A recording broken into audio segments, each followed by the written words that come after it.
चुकीची link download केली आणि आत्महत्येची पाळी आली।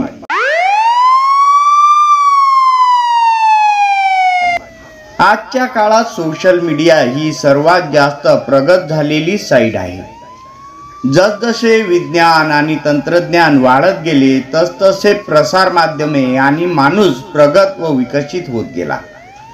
सोशल मीडिया ही टेलिव्हिजनपेक्षा अधिक प्रभावी ठरत चाललेली माध्यमे आहे, ज्याचा परिणाम संपूर्ण जगावर झालेला दिसत आहे। तसेच इंटरनेटचा वापर हा प्रत्येक व्यक्ती करू लागला, म्हणून इंटरनेटचे जाळे आज जगभर पसरले आहे। इंटरनेटने जणू संपूर्ण जगाला मिठीच मारली आहे।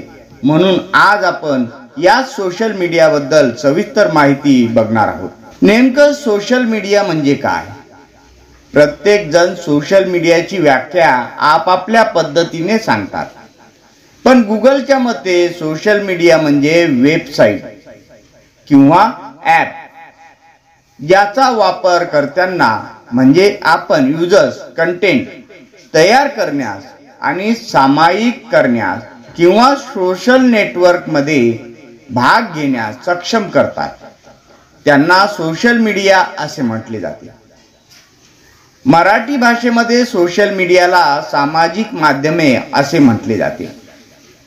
या सामाजिक माध्यमाद्वारे प्रत्येक व्यक्ती आपली मते मांडण्याचा, लिहिण्याचा व इतरांशी आदान प्रदान करण्याचा हक्क बजावत असतो। सोशल मीडियाचे प्रकार अनेक आहेत, त्यातही आज सोशल मीडियाचे वेड संपूर्ण जगाला लागले आहे। या सोशल मीडियाचे विविध नेटवर्क्स आपल्याला दिसत आहेत। त्यामध्ये काही असे आहेत की जे अतिशय लोकप्रिय आहेत, तर काहींचा वापर खूप कमी प्रमाणात केला जातो। त्यामधील आपल्याला माहिती असणारे आणि अतिशय लोकप्रिय असणारे माध्यमे म्हणजे Instagram, WhatsApp, Facebook, Twitter, Pinterest, YouTube इत्यादी आहेत। आणि त्यांच्या व्यतिरिक्त अनेक अशी माध्यमे आहेत ज्याची सविस्तर माहिती आपण घेणार आहोत। या सोशल मीडियामुळे माहितीची देवाणघेवाण झपाट्याने होऊ लागली आहे। त्यासाठी वापरले जाणारे व्हिडिओ, टेक्स्ट किंवा ब्लॉग्स तयार होऊ लागले। या सोशल मीडियाच्या मदतीने स्वतःचे मत किंवा माहिती इतरांपर्यंत पोहोचवणे सोपे झाले। फक्त स्वदेशात नसून जगातल्या कुठल्याही कोपऱ्यात माहिती पोहोचवण्याची किमया या सोशल मीडियाने साकारली आहे। बातम्या, चित्रपट, मनोरंजनाचे कार्यक्रम या सोशल मीडियामुळे सहज उपलब्ध होऊ लागले। ज्ञानाचे एक मोठे भंडार सोशल मीडियाच्या साहाय्याने जगासमोर उभारले व याचा परिणाम सर्वजण आपापल्या आवडी निवडी नुसार क्षेत्र निवडू लागले। सोशल मीडियामुळे सर्व समाज लोक एकत्र येऊ लागले। अन्य देशातील नागरिकांसोबत मैत्रीचे नाते बनले। सर्वजण आपल्या विचाराची, संस्कृतीची देवाणघेवाण करत आहेत। जगातल्या कुठल्याही कोपऱ्यातील व्यक्तीशी संवाद साधणे हे सोशल मीडियामुळे सहज शक्य झाले आहे। सोशल मीडियाचा फायदा खूप वेगळ्या प्रकारे केला जातो, तो म्हणजे नवनवीन गोष्टी शिकण्यासाठी सोशल मीडियाचा फायदा होतो। सोशल मीडियाचा ब्रँड म्हणून आपण वापर करू शकतो।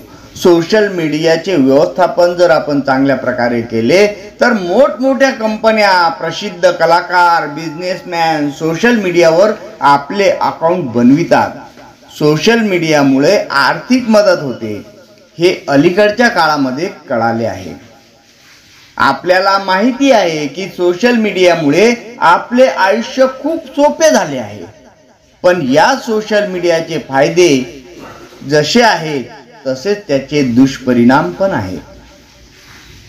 आपण सोशल मीडियाचा वापर मनोरंजन म्हणून करतो, पण त्या मनोरंजनाच्या नादात आपण आपली महत्त्वपूर्ण वेळ गमावतो। काही लोक दिवस रात्र मोबाईल, संगणक यांच्यासमोर तासनतास बसल्याने आपल्या आरोग्याशी ते खेळत असतात। कंबरदुखी, पाठदुखी, डोळ्याचे विकार, डोकेदुखी अशा आजारांची लागण होत आहे। सोशल मीडियाचा वापर जास्त झाल्याने सर्व नागरिक सोशल मीडियावर अतिरिक्त विश्वास ठेवत आहेत। त्यामुळे चुकीच्या बातम्या आणि अफवा याचा परिणाम होत आहे। सोशल मीडियामुळे मनोरुग्णांचे प्रमाण झपाट्याने वाढत आहे. एवढेच नाही तर आपण सोशल मीडियाचा वापर योग्य पद्धतीने केला नाही तर त्याचे भयंकर परिणाम सुद्धा भोगावे लागते. आमच्या सूत्राकडून मिळालेल्या माहितीवरून सोशल मीडियावरील फेसबुक सारखे ॲप्लिकेशन हॅक करून पैसे उकळण्याचे प्रमाण तर आता नित्याचेच झाले आहे. माणसाची जीवनशैली दिवसेंदिवस बदलली आहे. त्यामुळे माणसाला अधिकाधिक पैसा कसा मिळवता येईल त्याकडे माणसाचा कल वळला आहे. त्यामुळे माणूस अधिकाधिक पैसा मिळवण्याचे मागे लागला आहे.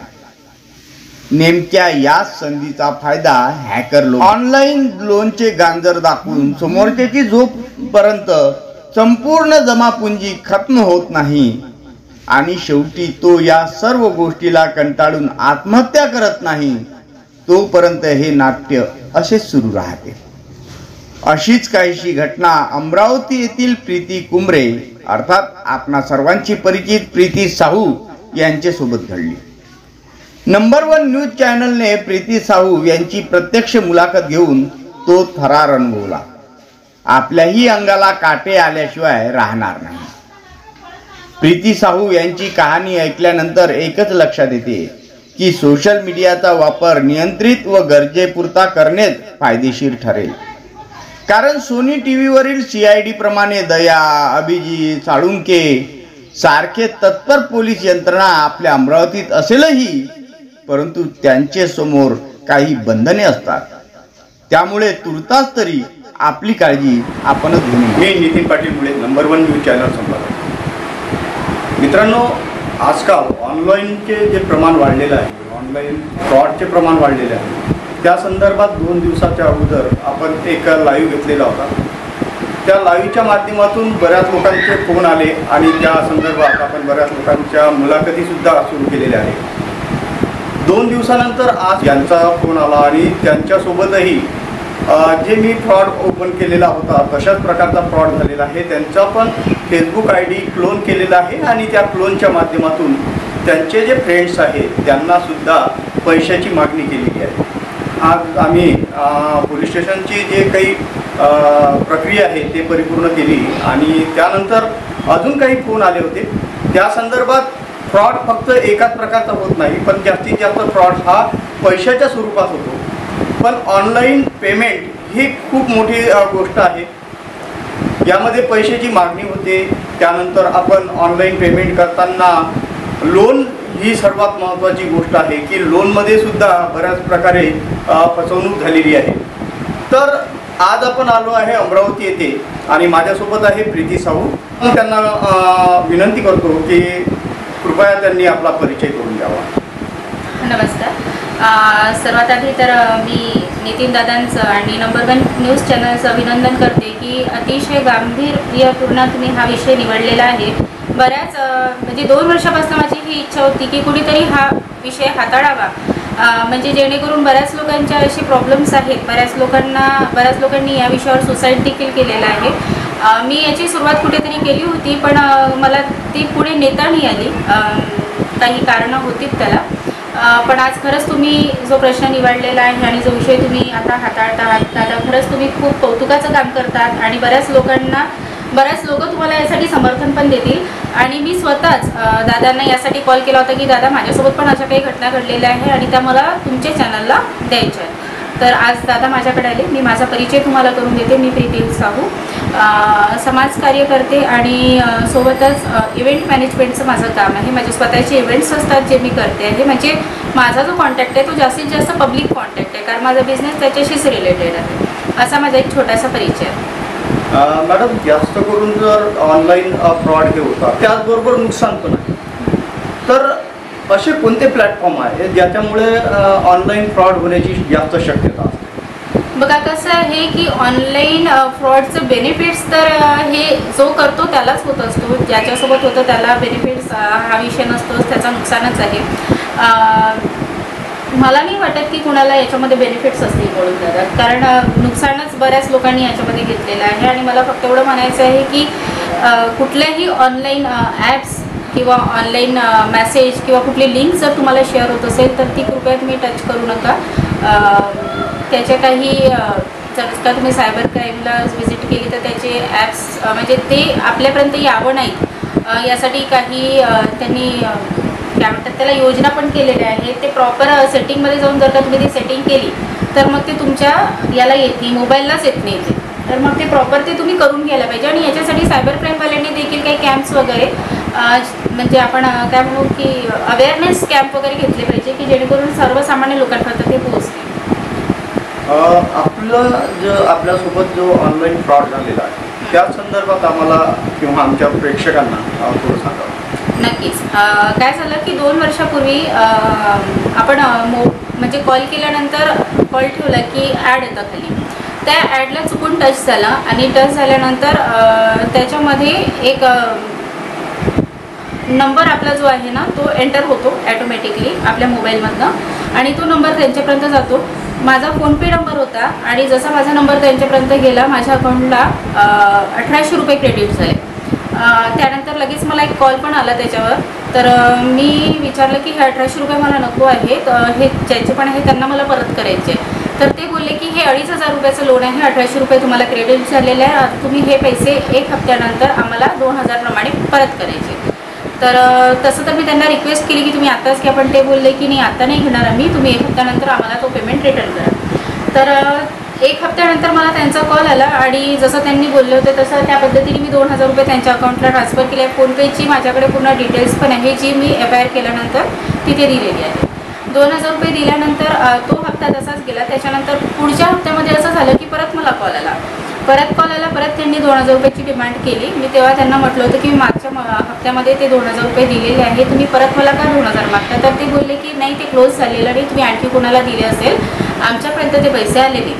तर मी त्यांना म्हटलं की मग मी असं किती लोकांना पैसे देऊ. तर तिथे जो समोरचा जो पण व्यक्ती होता त्याची जी लँग्वेज होती ती आपल्या साईडच्या लोकांची लँग्वेज नाही आहे. हैदराबाद साईडला म्हणजे हिंदी बोलायचा तो आणि हिंदी बोलताना जे त्याचे शब्दांचे वापर होते, असेंट्स जे होते ना, प्रोनाऊन्सिएशनचे होते, ते pronunciation Telugu type, Tamil type असे होते. त्याला शुद्ध हिंदी किंवा मराठीत अजिबातच नव्हती, शुद्ध हिंदी अजिबात ती पण येत नव्हती त्याला. त्याच्यामुळे मी फार काही डिस्कस केलं नाही. परत त्याला 2000 रुपये पाठवून दिले कारण तो बोलला की कुठल्या तरी चुकीच्या अकाउंटला गेलेले आहेत ते. तर मग म्हणून मी परत ते 2000 रुपये पाठवले आणि तो विषय मला असं वाटलं की तिथे थांबला. त्यानंतर परत मला कॉल आला नेक्स्ट वीकला. तेव्हा त्यांनी मला म्हटलं की तुमचं लोड अजून काही क्लिअर झालेलं नाही, तुम्ही परत पैसे पाठवा. मी म्हटलं आधीच मी 4000 रुपये पाठवून चुकलेली आहे, परत तुम्ही मला पैसे मागाल तर कसं. तो बोलला की नहीं, अगर तुमने पैसे नहीं दिए तो तुम्हारी पूरी कॉन्टैक्ट हमारे पास में आ गए हैं, तो उन लोगों को मैं तुम्हारा पिक्चर बना के भेज देता. मला खरं तर म्हणजे विश्वास नाही बसला की असं काही होत असेल म्हणून. पण काय झालं की मी त्याला अवॉइड केलं आणि जरा रागून बोलले त्याच्याशी आणि फोन कट केला. थोड्या वेळात माझ्या मोबाईलला एक मेसेज आला आणि त्याच्यामध्ये माझा चेहरा लावलेला आणि न्यूड शरीर, तिसऱ्या व्यक्तीचं न्यूड शरीर त्याच्यामध्ये होतं आणि अतिशय घाणेरडा असा तो म्हणजे फोटो होता की मला बघूनच माझी तर खरंच BP लो झाली की म्हटलं मी आता काय करू, हे असे फोटो मी कधी बघितले नाही आणि ते माझ्यासोबत असं होते.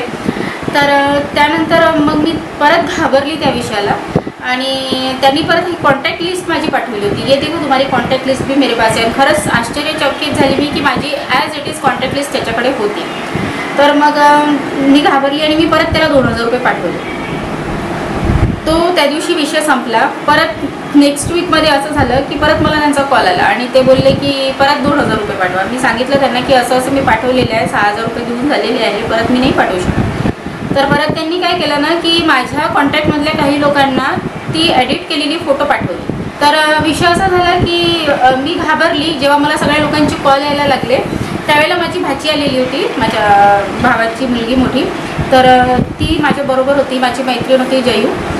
तर या दोघींनी सगळ्यांचे कॉल्स अटेंड केले आणि त्यांनी सगळ्यांना सांगितलं की नाही, हे जे कॉल्स आहे हे फेक आहे, त्यांना कुठला रिप्लाय देऊ नका, असं काही झालेलं नाही आहे, मॅडमचा फोटो नाही आहे, तो एडिट केलेला आहे, असं म्हणजे माझ्या मैत्रिणींनी आणि माझ्या भाचीने पण सगळ्यांना सांगितलं ज्यांचे कॉल्स यायचे त्यांना. माझ्या बऱ्याच नातेवाईकांमध्ये ते फोटो गेले होते, काही मित्रमंडळीमध्ये गेले होते, काही पॉलिटिकल लोकांमध्ये गेले होते. म्हणजे मी पॉलिटिक्समध्ये पण तेव्हा वर्किंगला होती, प्रहारचे शहर प्रमुख म्हणून मी कार्य करत होती त्यावेळेला, त्यामुळे बरेच लोक मला ओळखायचे. तर जेव्हा कॉल्स यायचे त्यावेळेला म्हणजे खरं तर मला असं वाटत होतं त्या क्षणाला तरी मला असं वाटलं की मी स्वतःच्या जीवाचं काहीतरी करून घ्यावं. पण मग माझी जी मैत्रीण आहे तिने परत त्याला 2000 रुपये पाठवून दिले, कारण काही कॉन्टॅक्ट लिस्टमध्ये ते चाललं गेलं होतं. आम्हाला असं वाटलं की हा प्रकार ॲटलिस्ट इथे थांबेल, पण परत नेक्स्ट वीकला तेच झालं आणि परत आम्ही 2000 रुपये म्हणजे मग त्यावेळेला तर त्यांनी काय केलं की पूर्ण जेवढे पण कॉन्टॅक्ट्स होते ना, माझे 4-5 हजार कॉन्टॅक्ट्स आहे मोबाईलला, तर त्या सगळ्यांना फॉरवर्ड झालेले होते फोटो. तर आता तुम्हाला माहिती आहे की आपल्या कॉन्टॅक्टमध्ये असणारे कुठल्या महिला असतात, कुठले पुरुष असतात, कुठले वयोवृद्ध लोक असतात. तर कोणाच्या मुलाच्या हातात, लहान मुलाच्या हातात फोन असते, कुणा मुलीच्या हातात फोन असते आणि ते घाणेरडे फोटो जेव्हा अशा पद्धतीने आले, शब्द पण सुचत नाही आहे काय बोलू त्यावेळेला. आणि माझी पूर्ण बदनामी झाली अख्ख्या अमरावतीमध्ये त्यावेळेला.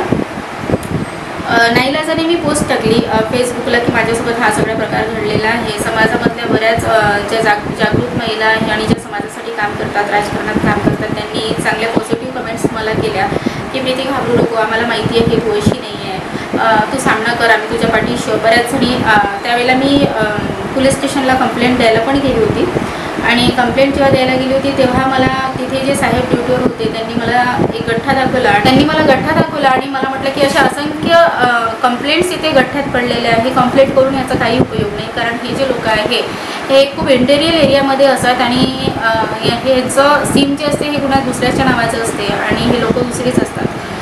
खूप मोठा हा फ्रॉड आहे, खूप मोठा स्कॅम्प आहे. तर ताई तुम्ही याच्यात काहीच करू शकत नाही, या भानगडीत काही तुम्ही पडू नका, FIR वगैरे काही दाखल करू नका.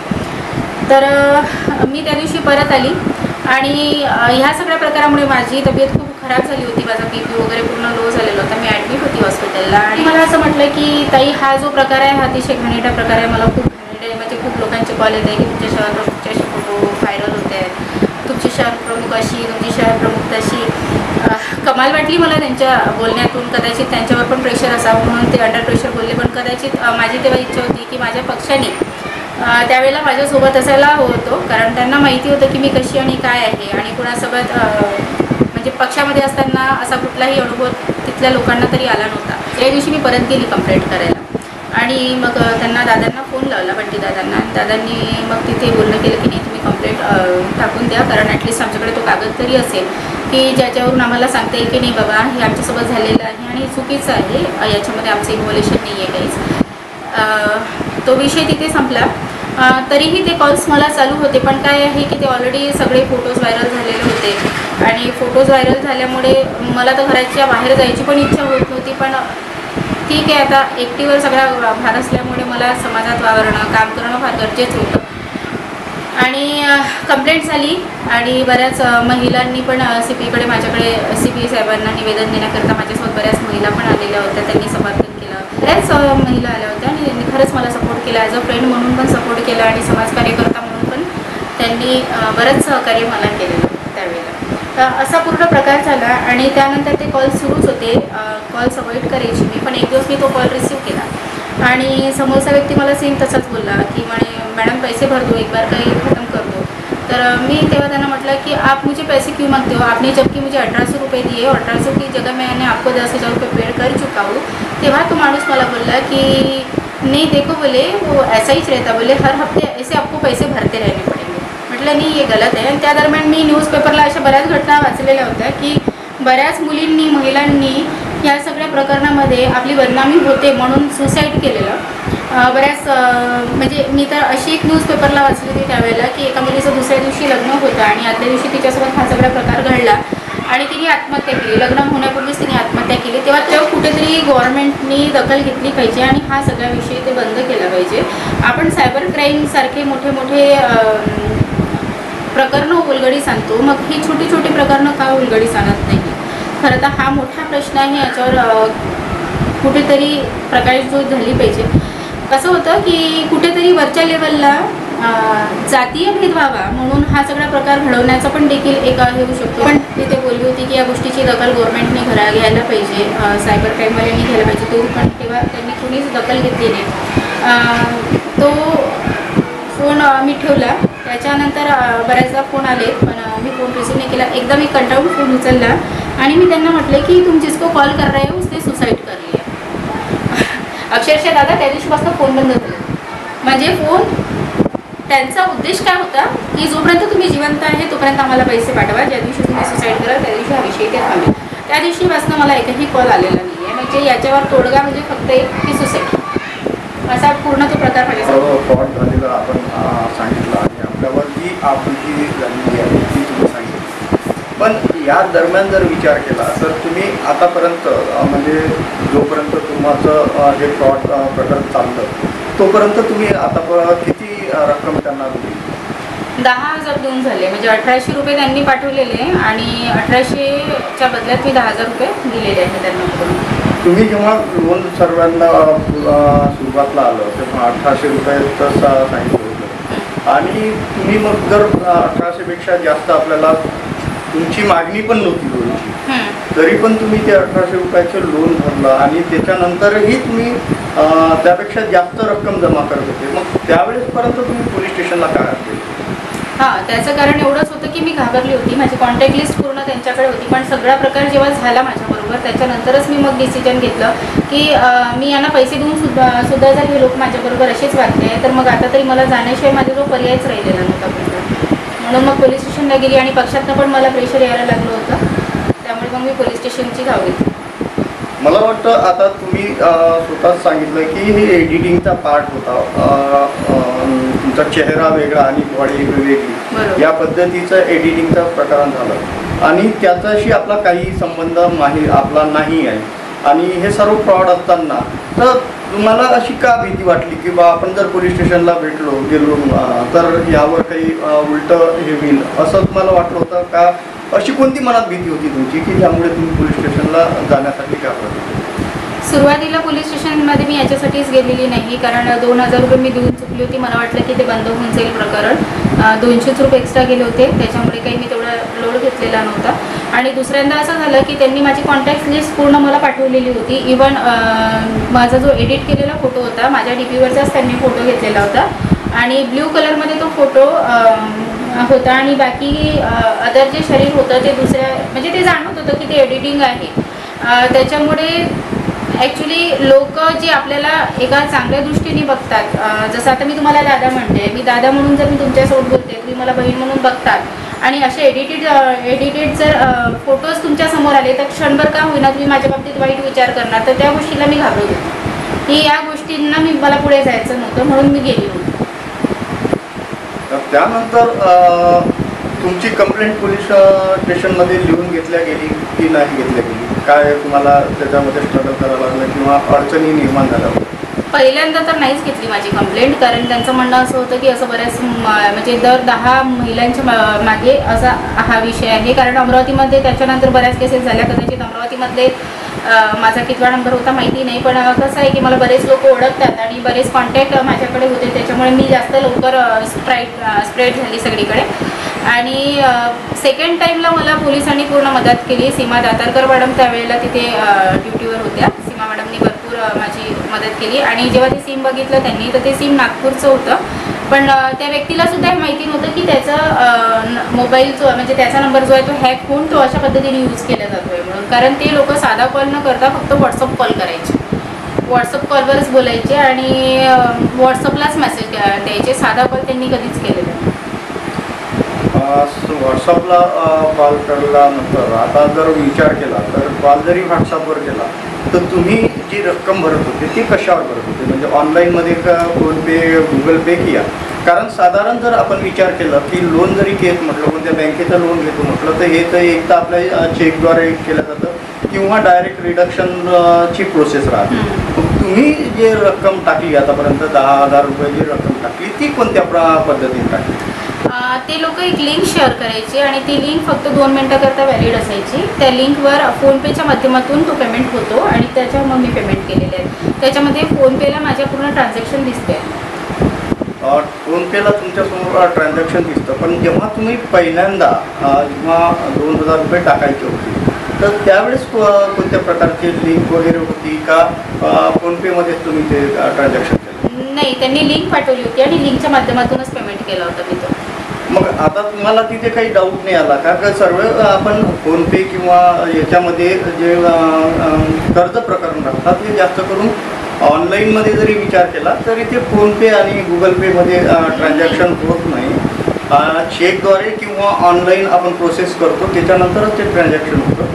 तर लिंकद्वारे जेव्हा तुम्ही ते ट्रान्झॅक्शन करत होते त्यावेळेस तुमच्या मनात काही शंका आली नाही का? नाही, शंका येण्यासारखं काही नव्हतं, कारण मला माहिती होतं की आपण फसलेलो आहोत. हा फ्रॉडचाच प्रकार आहे. आणि तुमच्या माहितीसाठी सांगते की आपल्याला जर लोनचं रिपेमेंट करायचं असेल तर आपण फोनपेच्या माध्यमातून करू शकतो. म्हणजे माझं एक लोन आहे जे मी फोनपेच्या माध्यमातून ते पे करते. म्हणजे त्याच्यामध्ये एक ऑप्शन असतो लोनचा, तर ते आपल्याला करता येत असतं. पण हे फ्रॉड होतं हे 100% मला माहिती होतं. ते लिंकच्या माध्यमातून चाललेलं आहे, म्हणजे याला कुठलाच आधार नव्हता. आपली जी फसवणूक झालेली आहे ती निश्चितच विचार करण्यासारखी आहे की ही फक्त आपण उजेडात आणलेली आहे. असे काही प्रकरण आहे की जे अंधारात आजही त्याची रक्कम भरत आहे आणि आजही त्यांच्यावर होणारा अत्याचार ते सहन करत आहे. तुम्हाला काय वाटतं की असं जसा प्रकार तुमच्यासोबत झाला इतरांसोबत होऊ नये यासाठी त्या महिलांनी कोणती दक्षता घ्यायला पाहिजे? सर्वात आधी तर मला खरंच हाच प्रश्न अपेक्षित होता तुमच्याकडनं, कारण खूप दिवसापासून माझं चाललेलं होतं की माझ्या भावना कुठेतरी व्यक्त व्हायला पाहिजे. तर जेव्हा माझ्यासोबत हा फ्रॉड झालेला त्यावेळेला ज्यांना मी माझ्या जीवाभावाच्या मैत्रिणी समजायची सगळ्यात आधी मला त्यांनी ब्लॉक केलं. आणि इव्हन त्यांनी सगळ्यांना फोन करून सांगितलं की प्रीतीला ब्लॉक करा, प्रीतीला ब्लॉक करा. आणि मला म्हणजे त्या दिवशी मी कुठल्या परिस्थितीमध्ये, म्हणजे आपण मित्र मैत्रिणी जे असते आपण त्यांना या विचाराने हे अशा पद्धतीचे असते की ज्यांना आपल्याबद्दल सगळं माहिती असते ते ब्लॉक करा हा विषय जेव्हा सगळ्यांना सांगते आहेत आणि ते पण समाजामध्ये काम करणाऱ्या महिला अशा जेव्हा सांगतात ना तर कमाल वाटते. खरं तर मला तुम्हाला एक सांगावं वाटते, समाजातील खास महिलांना ज्या समाजासाठी काम करतात, महिलांसाठी काम करतात, की तुमच्यासोबत जर काय असा प्रकार झाला आणि तुमच्यासोबत जर कुणी असं वागलं तर ते तुम्हाला कितपत योग्य वाटेल. जर कुणासोबत असं होते आहे ना तर तिला सपोर्ट करा, तिच्यासोबत असं वागू नका. कारण कदाचित त्यावेळेला मला सांभाळणारं जर कोणी नसतं, माझी भाची नसती किंवा माझी मैत्रीण जयू नसती तर त्यावेळेला मी खरंच सुसाईड करत होती. म्हणजे मी पूर्ण माझ्या मनाची म्हणजे अशी मनस्थिती बनवली होती की मला आता जगायचंच नाही, मी बाहेर तोंड टाकू शकत नाही. तेव्हा माझी सगळ्यांना विनंती आहे की अशा वेळेला ॲटलिस्ट तुम्ही तुमच्या मैत्रिणीच्या मागे खंबीरपणे उभे राहा. समाजातल्या लोकांनी तिच्या पाठीमागे उभं राहायला पाहिजे, कारण ती त्या गोष्टीची त्या परिस्थितीची तुम्ही जाणीव करून घ्या की खरंच ते तसं झालेलं होतं का, असं घडलेलं होतं का. विनाकारण कुणी सांगतात म्हणून आपण त्याच्यावर विश्वास करण्यापेक्षा खरं तर ती गोष्ट जाणून घेणं फार गरजेचं वाटतं. आणि सायबर क्राईम चा जो डिपार्टमेंट आहे तिथे या गोष्टीचा अवेअरनेस व्हायला पाहिजे, महिलांमध्ये व्हायला पाहिजे, पुरुषांमध्ये. कारण महिलांसोबतच असा प्रकार होतो असं नाही. कारण तो प्रकार जेव्हा मी ऑनलाईन येऊन सांगितलं किंवा मी ऑनलाईन टाकला तो सगळा, तेव्हा बऱ्याच लोकांचे मला कॉल्स मेसेज आलेले होते की ताई आमच्यासोबत पण हा सगळा प्रकार झालेला आहे. इव्हन आताही मला कॉल्स येतात की दीदी मेरी सिस्टर के साथ में ऐसा हुआ, मैं क्या करूँ. मी त्यांना एकच सांगते आता सल्ला, कारण माझ्याजवळ दुसरा सल्लाच नाही. त्यांना सांगा की मी सुसाईड केली. आणि हे खरंच होतं की जेव्हा आपण असं सांगतो ना त्यांना की सुसाईड केलेला आहे तो फोन बंद होऊन जातो, येत नाही त्यांचे फोन डबल आपल्याला. तर मला फक्त माझ्या समाजातल्या लोकांना आणि माझ्या महिला वर्गाला आणि माझ्या मैत्रिणींना आणि समाजकार्य करत असलेले अनेक समाजकार्यकर्ते, राजनीतिक आणि जे पण वरच्या लेवलला सध्या कार्यकर्ते आहेत, जे समाजासाठी कार्यकर्ते आहे, पब्लिक फिगर आहेत, त्यांनी ॲटलिस्ट या गोष्टीला समर्थन करा आणि सपोर्ट करा. कुणाला विनाकारण त्याच्या चारित्र्यावर काहीतरी वाईट होईल अशा पद्धतीने वागू नका, समजून घेण्याचा प्रयत्न करा. बस एवढंच मला सांगायचं. त्यामध्ये सर्वात महत्त्वाचा एक प्रश्न आम्हाला आता खरंच खूप मोठा गहन प्रश्न पडलेला आहे की मी ज्या प्रीती साहूला ओळखतो, ज्या प्रीती साहूला मी बघितला आहे एकदम लीडर, ॲक्शनबाज आणि सोशल मीडियाच्या समोर कोणतीही विचार न करता म्हणजे निडर असे कोणता विषय मांडताना विचार करते की पब्लिक काय म्हणन, लोक काय म्हणन, आपला समाज काय म्हणन, आपले नातेवाईक काय म्हणन, की असं काही नाजूक विषयाला हात घालून जाणारे. म्हणजे आता तुम्ही जर अंधश्रद्धेच्या निर्मूलनाच्या माध्यमातून त्या महिलेला समोर आणलं, इतर तुमचे काही व्हिडिओ सोशल मीडियावर नेहमी व्हायरल होतात, पण अशी निडर आणि शूर प्रीती साहू या फ्रॉडला कशी बळी पडली? तर निडर ही जी प्रीती साहू तुम्ही आता डिस्क्राईब करता ही या 6 महिन्यातली प्रीती साहू आहे. आणि हा जो प्रकार घडला होता तो 2 वर्षापूर्वी झालेला प्रकार होता. खरं तर मी घाबरत होती त्यावेळेला, समाजाला पण मी घाबरत होती. असल्या विषयामध्ये मी पडायची नाही. मला भीती वाटायची या सगळ्या गोष्टींची की समाज काय म्हणेल, लोक काय म्हणतील. कदाचित त्यावेळेला मला बोलता पण येत नव्हतं. म्हणजे आपल्याला बोलण्यासाठी जो नॉलेज लागतं ते नॉलेजही माझ्याजवळ नव्हतं. आणि मी खरं तर मागे तुम्ही जो अंधश्रद्धेचा विषय घेतला किंवा नवनीत राणांचा पण विषय आला तर मी त्या विषयाला पण बोलली. पण जर का तुम्ही जरा थोडा माझा सर्वे घेतला आणि तुम्ही विचार केला तर मी फक्त महिलांच्या विषयावर बोलते, कारण मी स्वतः सिंगल आहे. त्याच्यामुळे मला माहिती आहे की कुठले प्रॉब्लेम्स एक सिंगल महिला फेस करत असते. तिच्या मुलांना वाढवताना तिला कुठल्या प्रश्नांना समोर जावं लागतं, कारण सिंगल महिलेकडे बघण्याचा जो समाजाचा दृष्टिकोन आहे, समाजातील पुरुषांचा जो दृष्टिकोन आहे तो एक फक्त ऑपॉर्च्युनिटी म्हणून आहे. माफ करा जर कोणाला वाईट वाटत असेल या गोष्टीचं, पण हे तेवढंच सत्य आहे, मानून घ्या ही गोष्ट. आज वडसावित्रीचा दिवस आहे, आता माझी इंटरव्ह्यू घ्यायला आलेले. कुठलाही उपास मी केलेला नाही आहे, या गोष्टींवर माझा विश्वास नाही आहे. माझा विश्वास आहे तो फक्त विश्वासावर. तर दादा की फक्त महिलांसाठी मी म्हणते की तर मला विषयाचं काही घेणं देणं नाही आहे, मला राजकीय काही घेणं देणं नाही आहे, मला दुसऱ्या कुठल्याही विषयाशी घेणं देणं नाही आहे, किंवा मला कोणी समाजकार्य करता म्हणावं अशी पण माझी अपेक्षा नाही आहे. मला कुठे पद किंवा कुणीतरी माझी तारीफ करावी असा पण माझा विषय नाही आहे. मला फक्त म्हणायचं आहे की जर एकटी महिला जर काम करत असेल तर तिला जर तुम्ही समर्थन देऊ शकत नसाल, तिला जर तुम्ही सपोर्ट करू शकत नसाल तर ॲटलिस्ट तिला मागेही ओढू नका. तुम्हाला तिची पार्श्वभूमी जर माहिती नसेल तर तिला बोलू नका. आणि करते आहे ती करू द्या, चांगलं करते करू द्या, वाईट करते आहे तर तिला फोन करून सांगा की तुझं चुकते आहे असं नको करू. आणि जेव्हा मी व्हिडिओ माझे लाईव्ह मी समोर घेऊन येते त्यावेळेला मला बरेच लोकांचे कॉल आणि मेसेज पण येतात की डोकं येत जाऊ प्रीती, तुला उद्या प्रॉब्लेम होईल या सगळ्या गोष्टींचा. तर खरं तर माझ्यासाठी परत एक प्रीती नाही घडावी, परत कुणावर असे प्रॉब्लेम्स नाही यावत म्हणून मी पुढे आलेली आहे. आणि एक आई म्हणून म्हणजे मला पण 2 मुली आहेत, उद्या माझ्या मुलींवर असले प्रसंग नाही यावेत म्हणून मी समाजासमोर येते. मी या सगळ्या गोष्टींना नाही घाबरत की मला कोण काय म्हणेल. आणि प्रत्येक महिलेने पण असंच असायला पाहिजे, तेव्हाच आपण जिंकू शकतो. नाहीतर सगळा समाज दाबून मारून टाकेल आपल्याला. आणि शेवटी काय होईल ना की जसं मी म्हटलं होतं की मी पण आत्महत्या करायला निघाली होती आणि तोच शेवटचा पर्याय असेल की जर एकटं जगता येत नाही तर आत्महत्या करा. तर कुणालाही कुठल्याही महिलेला खरंच आधाराची गरज आहे. मी सोशल मीडियाच्या माध्यमातून प्रीती साऊंना व्हायरल होताना बघतोय, तर त्यावर जे कॉमेंट्स जर बघितले तर जास्त करून कॉमेंट्समध्ये असं दिलं जातं की प्रीती साऊ ही भविष्यात कुठेतरी राजकारणात येईल का? राजकारण खरं तर मी काय बोलू या विषयावर. सुरुवातच माझी राजकारणापासून आहे. महाराष्ट्र नवनिर्माण सेनेमध्ये मी जेव्हा होती तेव्हा खरं तर मी जेव्हा माझा प्रश्न उचलला होता माझ्या नवऱ्याच्या विरोधात, त्यावेळेला समाजातून मला पण बांधिलकी आली होती की हिला कुठलंही पद देऊ नका. म्हणजे तिथले जे वरिष्ठ पदनेते होते त्यांना असे कॉल्स येत होते की प्रीती साऊला पद देऊ नका. आणि महाराष्ट्र नवनिर्माण सेनेमध्ये मला कुठलंही पद दिलं नव्हतं आणि मला महिलांचं नेतृत्व करायचं होतं, महिलांसाठी काम करायचं होतं. एक साधारण कार्यकर्ता म्हणजे तुम्हाला पण माहिती आहे की साधारण कार्यकर्ता ज्या पद्धतीने काम करू शकत नाही, वाढू शकत नाही, तर तो एक नेताच करू शकतो. आणि मला फक्त म्हणूनच पद हवं होतं की मला महिलांसाठी काम करायचं आहे. पण तिथे झालं नाही. शेवटी प्रहारमधनं मला ऑपॉर्च्युनिटी आली आणि शहरप्रमुख म्हणून मला काम करण्याची संधी मिळाली. बऱ्याच शाखा मी प्रहारच्या ओपन केल्या, 2 महिन्यामध्ये चांगल्याच शाखा ओपन केलेल्या. न्यूज चॅनलला इंटरव्ह्यू घेतलेला होता. शिवसेना नुकतीच झालेली होती शिंदे गटाची, तेव्हा अमरावतीला निशांतदादा हरणे संपर्क प्रमुख म्हणून आणि प्रवीण विदाते आणि अरुणदादा पडोळे युवासेना जिल्हा प्रमुख आणि जिल्हा प्रमुख, तर त्यांची मी इंटरव्ह्यू घेतली असताना त्यांनी मला ते ऑफर दिली होती निशांतदादांनी की तुम्ही ताई पॉलिटिक्स का नाही आहे, तुम्ही आमचं नेतृत्व करा, महिलांचा सगळा जो म्हणजे महिला ज्या आहेत त्या तुम्ही सांभाळाव्या अशी त्यांची इच्छा होती. त्यावेळेला मी जरा वेळ घेतला आणि वेळ घेतल्यानंतर मग विचार केला की चला म्हणजे मला जे पाहिजे होतं तेव्हा मी हा सगळा विषय आधी त्यांच्या पुढे मांडलेला होता की हा असा फ्रॉड माझ्यासोबत झालेला होता, असले प्रकार माझ्यासोबत झालेले होते, तर हा सगळा प्रकार माझ्यासोबत झालेला आहे. आणि उद्या चालून जर तुम्ही फक्त या करण्यासाठी जर मला म्हणताल की नाही आता आम्ही तुम्हाला पद देतो आणि उद्या मी पद देत नाही, तर मग मला मग अर्थ नाही आहे पक्षात येण्याचा. त्याच्यासाठी मग मी ते शिवसेनेचं पद घेतलेलं होतं. जर आपल्याला काम करायचं आहे, ओळख तर आपली समाजामध्ये झालेलीच आहे, तर मग कुठल्या पक्षाची न बांधता आपण जर आपल्याला इच्छा आहे काम करायची तर आपण अशाच पद्धतीने काम करायचं. राजकारण हा माझा उद्देश कधी नव्हताच. त्याच्यामुळे राजकारण हा जो तुम्ही मला प्रश्न केला खरंच खूप चांगला प्रश्न केला. राजकारणाशी माझा कुठलाही संबंध नाही आणि मला पुढे राजकारणात पण यायचं नाही आहे.